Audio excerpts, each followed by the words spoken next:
Welcome back to another episode of Rock Boys Football Dill. We got a spicy one this afternoon. Top 5 defensive lines in the Big Ten heading into 2025. And there's no way around this. It is going to be hot in the comments section. A lot of different ways you can stack these defensive lines. I certainly have some hot takes going into 2025. Please let it fly in the comments section, whether you agree with the fellas, whether you disagree. Let it rip. Appreciate you guys rocking with it. If you all do enjoy the content, consider subscribing to the channel. Dill, I want to start with this because I think this is a really interesting conversation before we get into stacking these defensive lines. When you are evaluating these defensive lines in the offseason, what are you looking for most going into the fall? I think it starts and stops with NFL talent. I mean, you look at the teams that have been really good up front. I know everyone now, their obsession is with depth, but if you don't have some real hammers at the top, none of that matters. I Yeah. don't think you can win with depth. I think you can be really good. I think it was part of what made Georgia really good in 21 and 22, part of what made Michigan good in 23. But you look at Ohio State, they didn't play a ton of guys last year. That was one of the best defensive lines we've seen in a long time. What is the one thread that you see with Georgia, Ohio State, Michigan, those really good D lines? A couple of first round draft picks. I really do think that's so much more important. I do agree that having those high end game wreckers so important to a defensive line. Now, I incorporate depth in my evaluations because I've seen so many teams like take USC for example last year.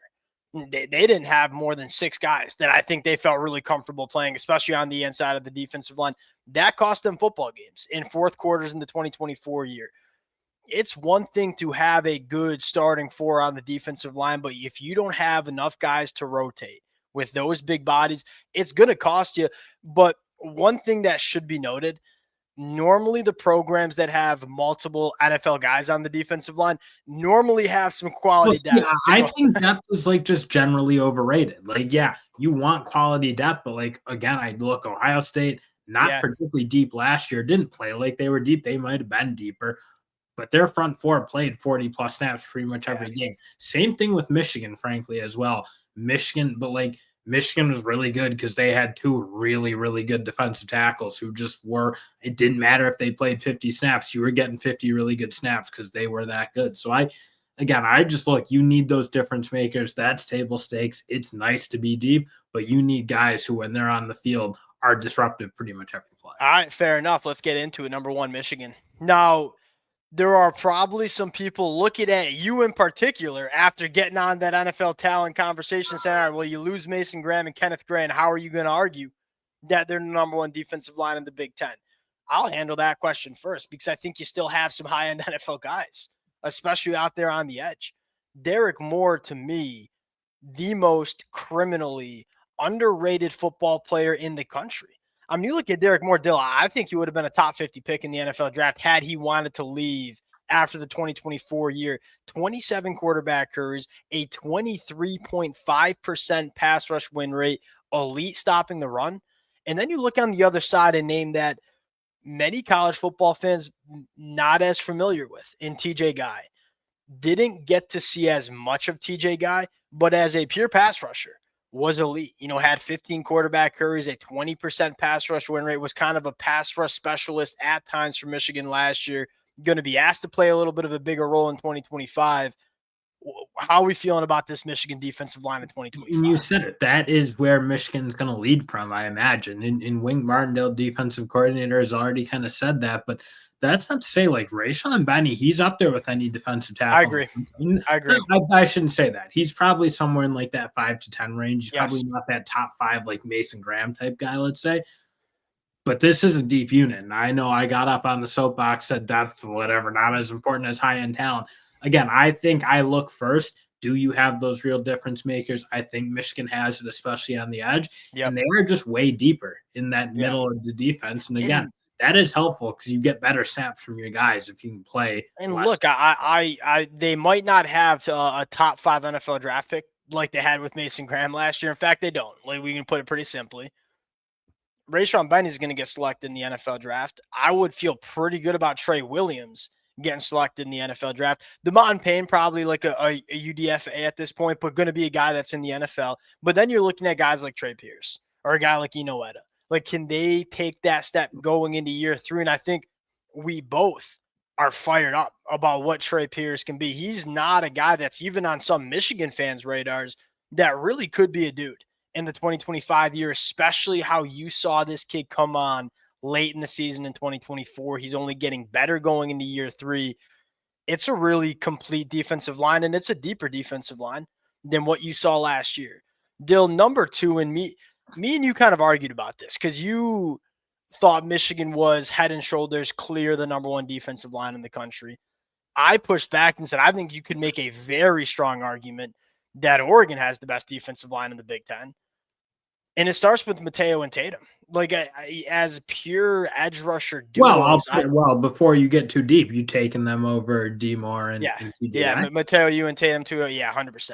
And not 100% because I love Derek Moore, and I think we got to see a little bit more from TJ Guy. The reason I'm buying stock is, dude, these two have been dominant since their true freshman year and are only getting better.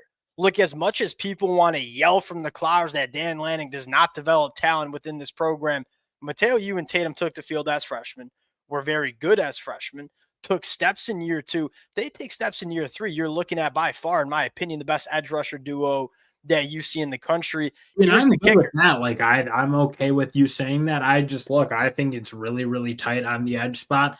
I imagine I know what you're going to say. Elijah Rushing, Blake Purchase, you take head and shoulders over Cam Brandt and Dominic Nichols. I'm not totally sure I'm there, frankly, because you haven't seen a ton from Elijah Rushing at all. Agreed. It's production. Kind of interesting because I think he can play. Hasn't played a ton at Oregon yet and really dominated consistently, but you've seen some good moments. I don't think they're as close in the defensive tackle spot. You really only have one guy that you can really count on what you're going to get snap in and snap out, and that's Amari Washington. Michigan's probably got 3 or 4 of those guys. So I would argue you're doing a little projection on the inside. And again, I think if you get the best out of Bear Alexander, he's in that conversation comfortably. Now, whether or not we get the best out of Bear Alexander's to remain to be seen, but we all know what this kid's capable of. Yeah, you look at Jericho Johnson going into year 2. You look at Aiden Breland going into year 2. You look at Tyone Gray going into year 2. There are a couple of guys that you need steps from in the middle of this defensive line. Here's the thing that stood out to me. Look, Dan Lanning has not been shy that if we want to go address a position of concern in the portal, we're going to go do it. You saw them do it last year with Jamari Caldwell and Derek Garman. Crickets. Outside of Bear Alexander was crickets, and I think they were just kind of betting on some upside with Bear. I think they feel good about what they have on the inside of the defensive line. And then Matthew Johnson, Dill. Look, I don't know what to expect from this kid because he was not somebody I pegged as a year 1 contributor when he was coming out of high school. He was the most impressive football player in that spring game for Oregon. And so he's certainly on my radar going into 2025 as well. Kind of a undersized pass rush 3-tech, really good penetrator, gives offensive linemen a lot of problem with that length and athleticism. And again, to me, I'm a little fired up about what Elijah Rushing is going to be because I think he can be one of the better edge rushers in this conference as well. Number 3, and this is where it gets hairy again. I think there's a conversation with Michigan and Oregon. Dill, we went with Penn State. You kind of strong-armed me here, if we're being honest.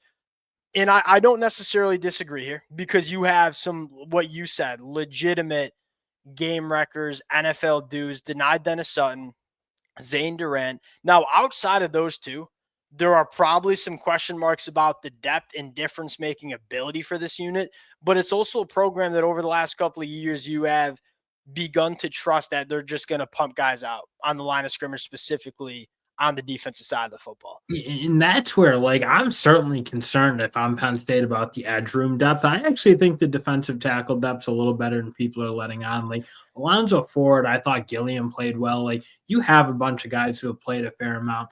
Again, you're going to need to take steps, but you talk about what Penn State's done with their defensive linemen. They've been really, really consistent, getting better year in and year out. So you have your guy in Zane Durant in the middle, and you do have probably 4 to 5 guys you're pretty comfortable playing, I think, right now. The edge room is kind of the opposite. You have denied Dennis Sutton, and I'm looking. Max Granville showed some things last year. you still don't really know what you're going to get from him. Zariah Fisher's had been Was he a 6-year guy? Been struggling here. Max Granville's the guy, and it's If not they get saying great play from him, this will be a really, really good D line, in my opinion. Yeah, I agree. I agree. I think Dennis saw you talk about another one of those guys that's just like kind of flying under the radar because Abdul Carter was so good. He's probably going to be a first-round guy in the 2026 NFL draft. All right, number 4, and I know I'm going to take some heat from this in the comment section, but I'm ready to stand on business here, Dell. Give me USC. Now, there will be a lot of college football fans that follow this sport closely that are looking at me like I got 3 heads, right? At USC, we kind of equate you. USC, bad defense, bad defensive line over the last couple of years. I don't think the USC fans were to argue with that. I mean, that defensive line from a personnel standpoint was a disaster in 2024. Number 1, I believe in the coaching staff. That coaching staff maximized that defensive line last year. That might have been the worst defensive line that we saw in the Big Ten last year. And I thought they did a really good job kind of getting the best out of those guys up front. Going into 2025, you added size, much needed size. I mean, they didn't have many guys going over 300 last year. You add big baby Jamal Jarrett, goes 350. You add a guy like Keyshawn Silver, he goes 340, but you're deeper. I mean, Dill, I think you got 6-7 guys that you trust on the inside of the defensive line. Now, the question is who are going to be the game records for USC. I would point to a couple of different names. Number 1, Cam Fountain was really good in the back half of 2024 as a freshman. Wins with a lot of power, but also wins with a little bit of burst and bend around the edge. You have 2 guys in Anthony Lucas and Braylon Shelby who were former top 100 kids. Anthony Lucas, we've seen the flashes, but he's been dealing with some injuries over the last couple of years. Then you got Braylon Shelby going into year 3, who I think has all the traits to be elite.